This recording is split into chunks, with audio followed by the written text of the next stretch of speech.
ఒకే భార్య, ఒకే బాణం, ఒకటే మాట. ఇది యుగపురుషుడు శ్రీరాముడి జీవిత నియమం.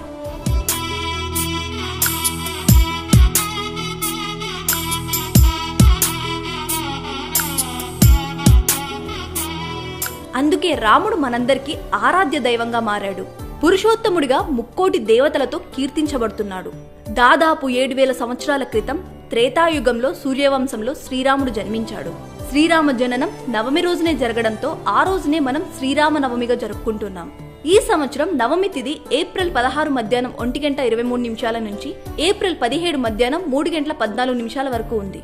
సూర్యోదయానికి ఉన్న తిథి ఆధారంగా బుధవారం ఏప్రిల్ 17వ తేదీన శ్రీరామ నవమి జరుపుకుంటున్నాం. పాహి రామ ప్రభో పాహి రామ ప్రభో పాహి భద్రాది వైదేహి రామ. ఇక ఈ ఏడాది శ్రీరామనవమి మరింత స్పెషల్.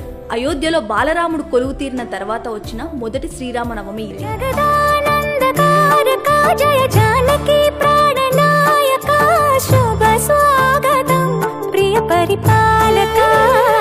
అయోధ్య రామమందిరంలో ఉన్న అనేక ప్రత్యేకతలలో సూర్య తిలకం ఒకటి. ప్రతి సంవత్సరం శ్రీరామనవమి రోజు రాముడి నుదుట 6 నిమిషాల పాటు సూర్యకిరణాలు ప్రసరించేలా గర్భగుడిలో ప్రత్యేక వ్యవస్థను ఏర్పాటు చేశారు.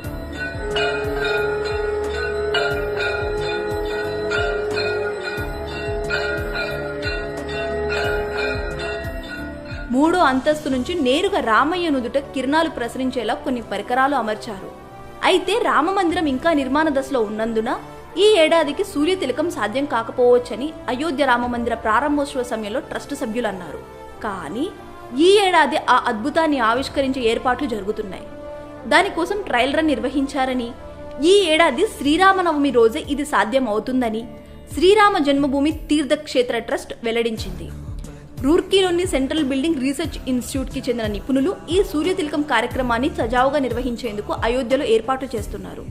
మరి ఇంత ప్రత్యేకమైన ఈ శ్రీరామనవమి ప్రతి ఒక్కరి జీవితాల్లో వెలుగులు నింపాలని, శ్రీరాముడి అనుగ్రహంతో అందరూ సకల సౌభాగ్యాలతో ఆయురారోగ్యాలతో తులతూగాలని మనస్ఫూర్తిగా కోరుకుంటూ వేటు న్యూస్ యూజర్లందరికీ శ్రీరామనవమి శుభాకాంక్షలు.